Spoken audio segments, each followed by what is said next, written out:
Internet. Hello, Internet. We are live on Facebook. It's 8 o'clock. I got to turn on the light here so y'all can see my face better. The light is unplugged. That's not working. We're going to just make do. Hi, how are you? My day has been insane, and I am completely scatterbrained right now, so I apologize. But I am excited to read to you and to the munchkins who are over there. And, yeah. This is like my chill down time for the evening. I'm going to read and I'm going to breathe. Two things I very much enjoy doing. Like person. Yes, I'm going to read or breathe like a person, says one of my munchkins. Yes, just like a person. You know, goodness knows I'm not actually one of those, but I'm going to act just like one. I'm a good faker. Fantastic actor, as it turns out. All right. We are ready for chapter 14 of Tik-Tok of Oz.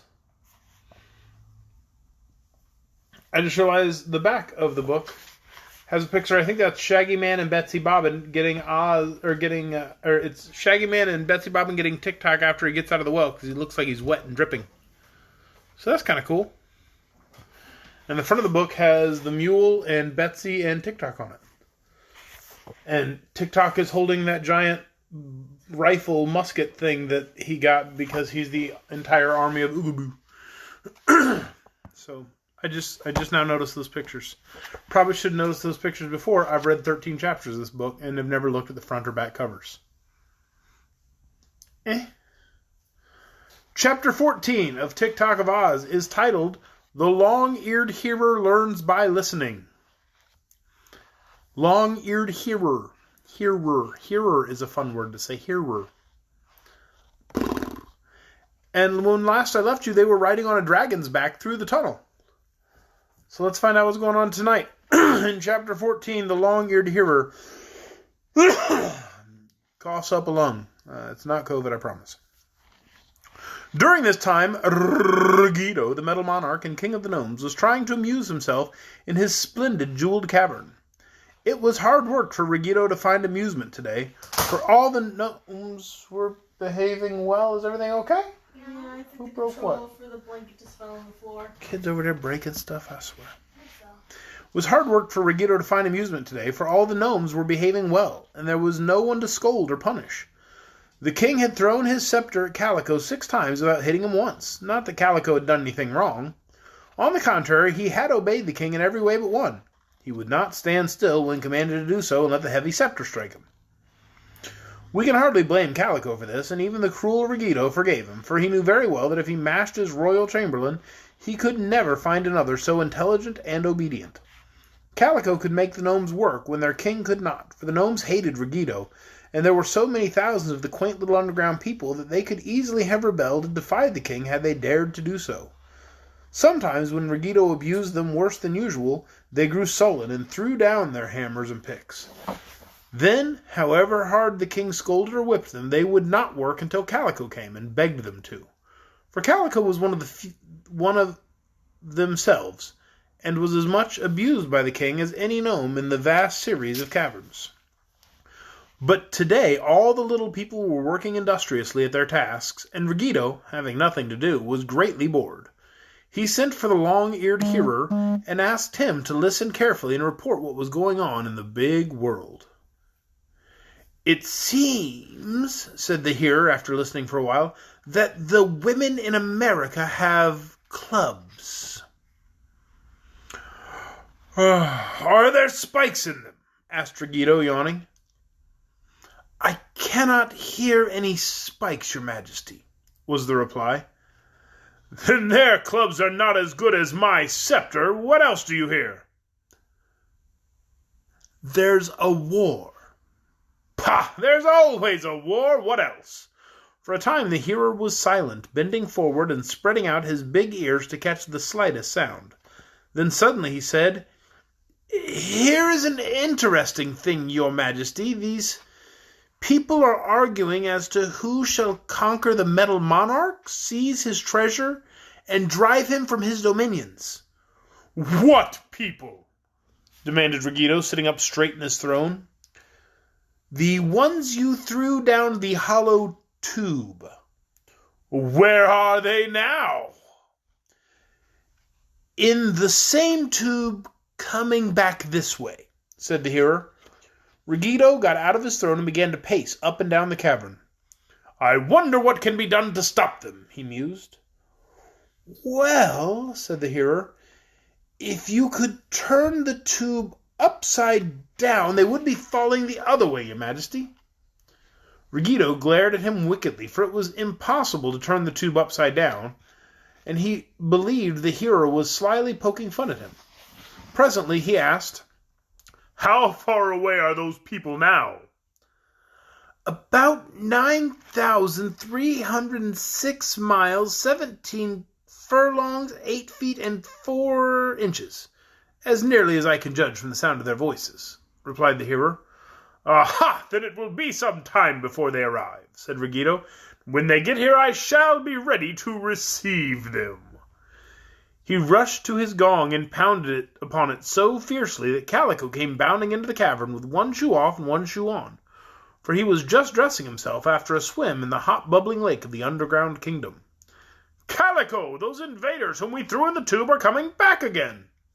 "I thought they would," said the royal chamberlain, pulling on the other shoe.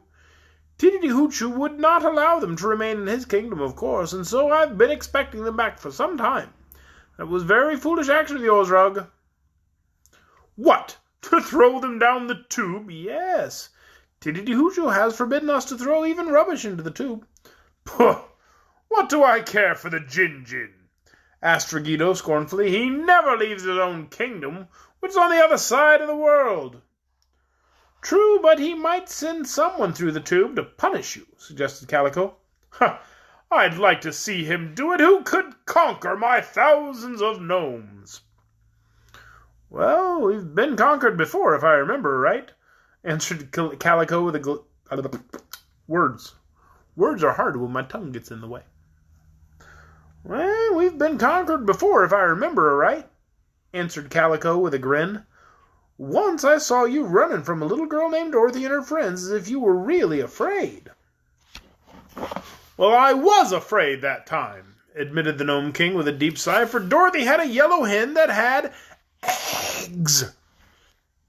The king shuddered as he said eggs, and Calico also shuddered, and so did the long-eared hearer, for eggs are the only things that the gnomes greatly dread. The reason for this is that eggs belong on the earth's surface, where birds and fowl of all sorts live, and there is something about a hen's egg especially that fills a gnome with horror. If by chance the inside of an egg touches one of these underground people, he withers up and blows away, and that is the end of him, unless he manages to quickly speak a magical word which only a few of the gnomes know. Therefore Ruggedo and his followers had very good cause to shudder at the mere mention of eggs. "But Dorothy," said the king, "is not with this band of intruders, nor is the yellow hen.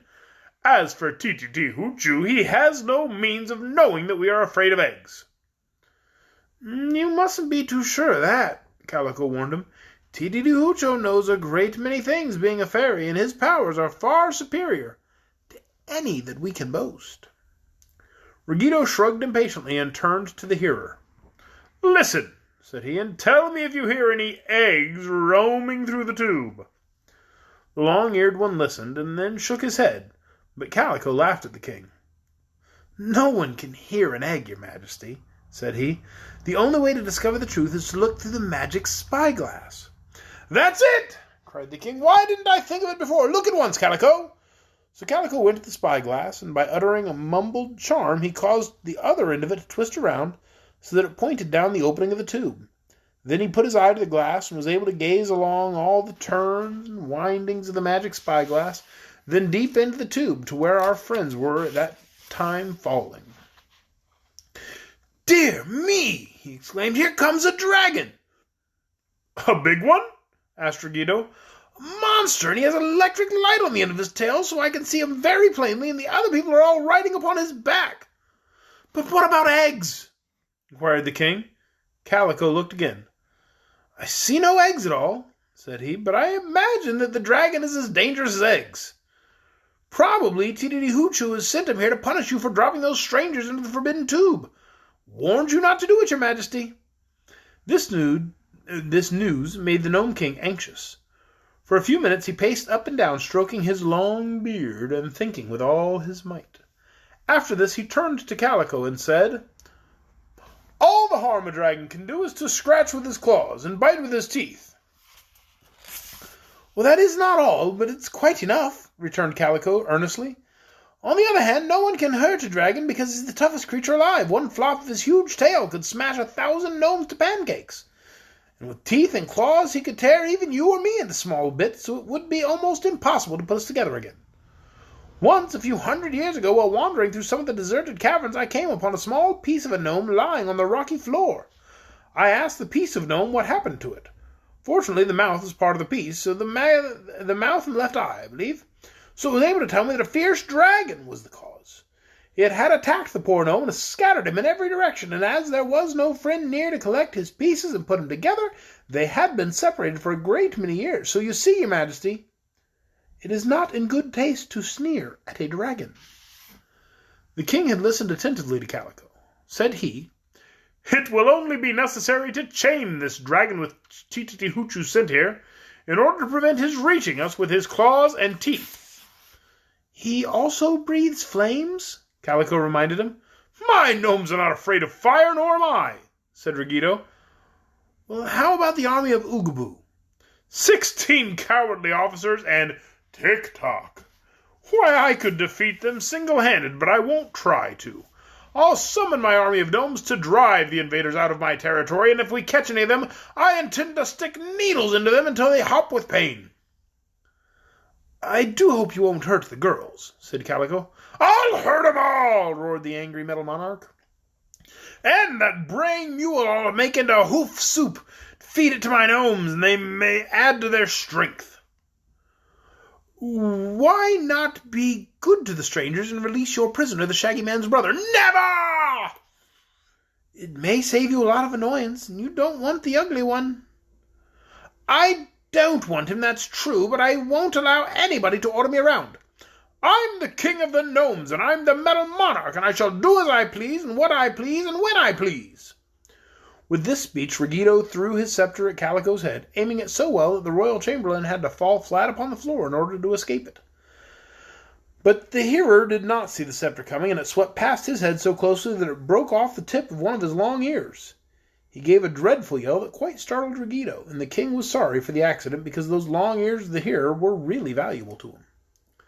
So the Gnome King forgot to be angry with Calico and ordered his chamberlain to summon General Guff and the army of gnomes, and have them properly armed. They were then to march to the mouth of the tube, where they could seize the travelers as soon as they appeared.